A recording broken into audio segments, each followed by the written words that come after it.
Assalamualaikum warahmatullahi wabarakatuh. Nama saya Diranera Putri Prastia dengan NIM 641142100 dari jurusan Kesehatan Masyarakat. Saya akan mempresentasikan mengenai masyarakat religius dan dinamika industrialisasinya.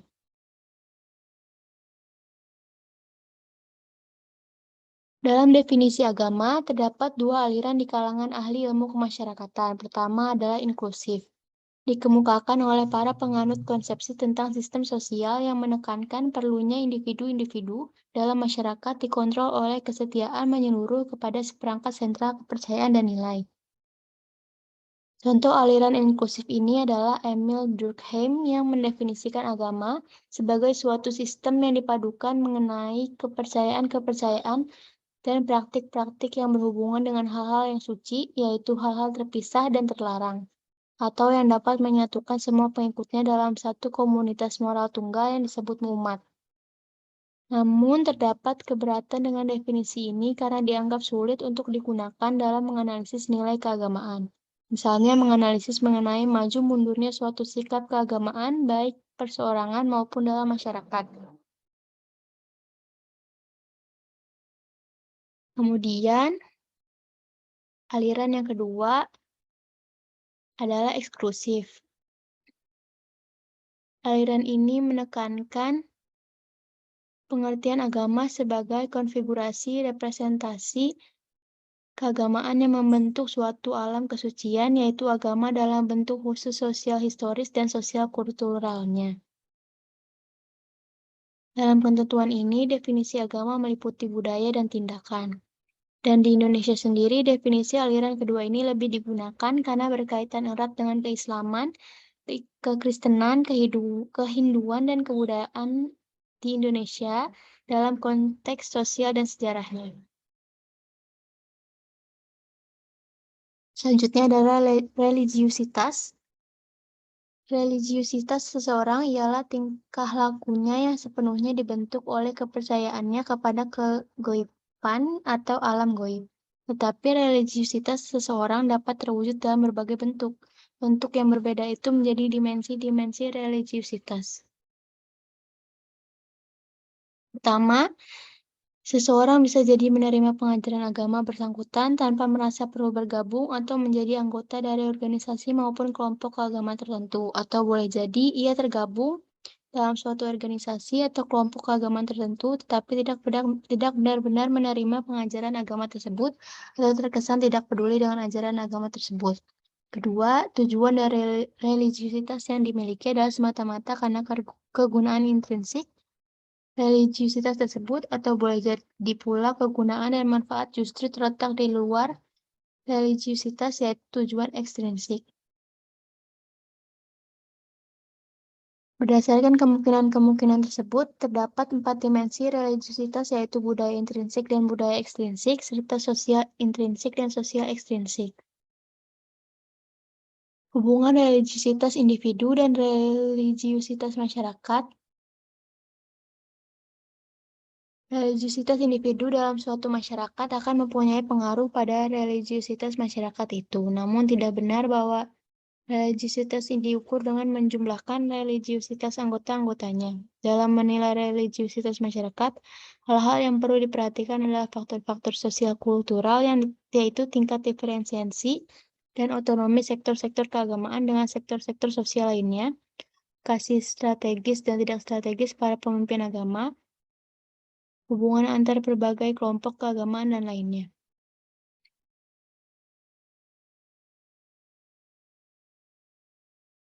Industrialisasi didefinisikan sebagai proses perkembangan teknologi oleh penggunaan ilmu pengetahuan terapan, ditandai dengan ekspansi produksi besar-besaran dengan menggunakan tenaga mesin untuk tujuan pasaran yang luas bagi barang-barang produsen maupun konsumen, melalui angkatan kerja yang terspesialisasikan dengan pembagian kerja dan disertai oleh peningkatan urbanisasi. Jika proses berjalan lebih jauh, mekanisasi dapat meliputi pula pertanian, sarana komunikasi dan transportasi, dan tenaga listrik.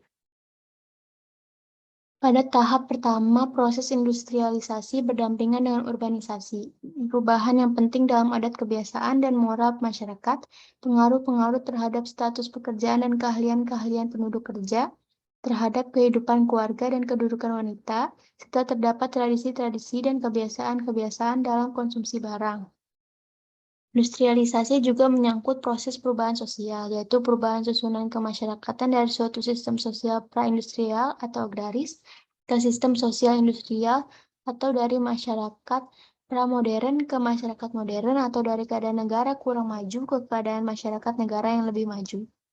Parsons mengembang suatu teori yang terkenal dengan pattern variables yang menjelaskan perubahan dari masyarakat tradisional ke masyarakat industrial dan modern juga berarti perubahan dari pertama, affectivity ke affective neutrality, yaitu perubahan dari sikap bertindak karena hendak mendapatkan kesenangan ke sikap bertindak dengan kesediaan menunda kesenangan jangka pendek untuk tujuan jangka panjang. Pengaruh langsung dari perubahan ini ialah terbentuknya modal yang diperlukan karena adanya kebiasaan menabung dan investasi yang merupakan akibat dari ditinggalkannya kebiasaan konsumtif. Kedua, dari partikularisme ke universalisme. Partikularisme itu memiliki arti seseorang yang mengedepankan kepentingan pribadi dibanding kepentingan umum yang mencakup beberapa aspek, yaitu ekonomi, politik, dan unsur budaya. Sedangkan universalisme memiliki arti sebagai sistem etika yang dilakukan oleh, dengan, dan untuk semua pihak yang berkepentingan tanpa membedakan suku, agama, ras, dan golongan. Dalam hal ini, masyarakat yang paling tinggi tingkat industrialisasinya adalah masyarakat yang memiliki prinsip universalisme yang menonjol dan terbuka untuk bakat dan kemampuan apapun. Ketiga, dari unscription ke achievement. Dalam hal ini, keduanya dapat menjadi dasar rekrutmen dalam suatu masyarakat. Contoh paling umum dari ascription adalah nepotisme. Nepotisme ialah rekrutmen berdasarkan hubungan kekeluargaan atau darah.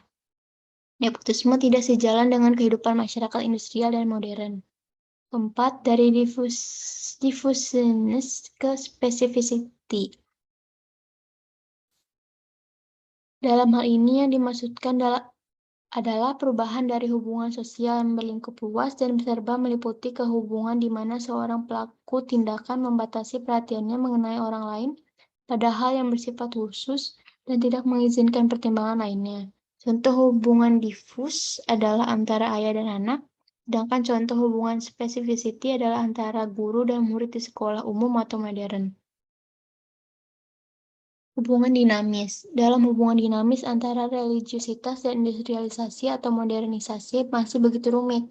Ada suatu ungkapan yang mengatakan bahwa agama merupakan hambatan terhadap proses modernisasi dan industrialisasi karena memiliki nilai-nilai khusus menentang jalan perkembangan industrialisasi. Namun secara umum, hal ini belum memperoleh dukungan ilmiah. Bentuk hubungan antara religiusitas Islam dan proses industrialisasi serta perkembangan ekonomi telah menjadi objek penelitian Bangkok. Bangkok mempelajari peranan orang-orang Muslim mazhab Syiah Ismailiyah di Tanzania. Di Afrika Timur, pendudukan emigran asal Asia, khususnya Indo-Pakistan, memainkan peranan penting dalam pembangunan ekonomi, mempelopori perdagangan dan industri kerajinan, dan mendominasi keuangan dan profesi. Dan dua kelompok yang bersaing ini adalah orang-orang Muslim Syiah Ismailiyah Hoja dan orang-orang Hindu Patidars.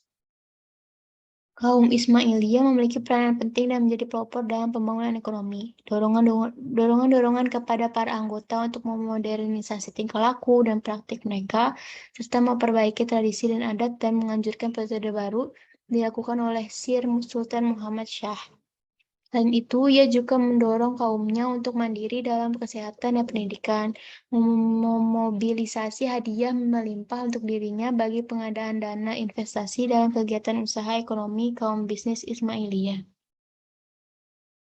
Di Indonesia sendiri, pesantren kini mendapat penilaian positif sebagai tempat pendidikan dan persemaian pribumi yang memainkan peranan sebagai pelopor dan penggerak usaha dagang ekonomi mandiri di kalangan penduduk.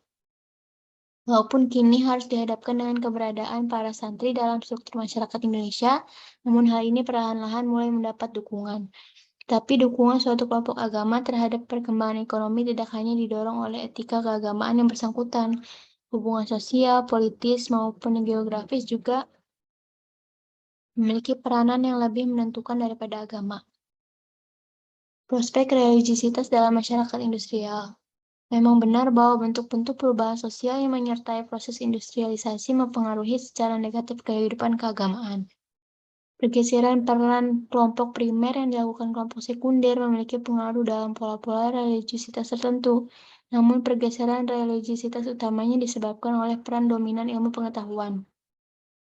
Ilmu pengetahuan adalah bentuk kesadaran seseorang tentang lingkungannya, sehingga perlahan-lahan mempersempit lingkup daerah misteri atau kegaiban.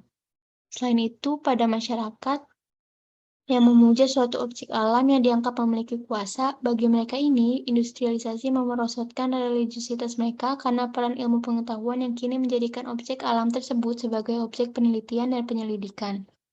Namun bagi masyarakat lain yang memandang kepercayaan atau iman sebagai tujuan pada dirinya sendiri, industrialisasi dan modernisasi mungkin justru menopang dan meningkatkan religiositas.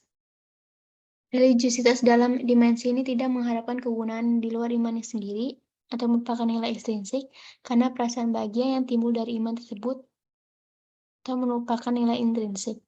Jadi religiositas yang tidak terancam oleh proses industrialisasi dan modernisasi ialah yang bebas dari magisme, juga harus berstandar kepada konsep wujud supraempiris yang tidak bergeser menjadi empiris. Atau dengan kata lain, sumber kepercayaan dan nilai keagamaannya harus dapat dijamin tidak akan dapat dimengerti manusia dan diketahui rahasia-rahasianya.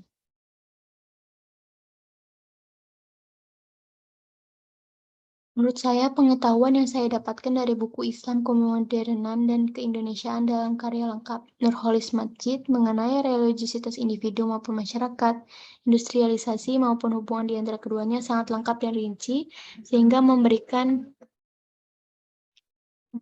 penjelasan dan pandangan baru dari berbagai sisi mengenai keagamaan atau kepercayaan masyarakat yang beragam. Selain itu, buku ini membawakan pandangan serta bukti ilmiah mengenai hubungan keagamaan dengan perkembangan industrialisasi dari negara lain maupun agama lain yang bisa menjadi sebuah dasar teori baru dalam menganalisis hubungan keagamaan dan industrialisasi di Indonesia. Dan dari bacaan ini, saya meyakini bahwa agama bisa menjadi penopang perkembangan ekonomi dan industrialisasi. Juga agama Islam sendiri mendorong modernisasi dalam kehidupan bermasyarakat yang meliputi berbagai bidang seperti pemikiran, pendidikan, kemiliteran, dan lainnya yang mengikuti perkembangan zaman. Sekian dari saya, semoga penjelasan dan pengetahuan ini bermanfaat untuk kita semua. Terima kasih atas perhatiannya. Wassalamualaikum warahmatullahi wabarakatuh.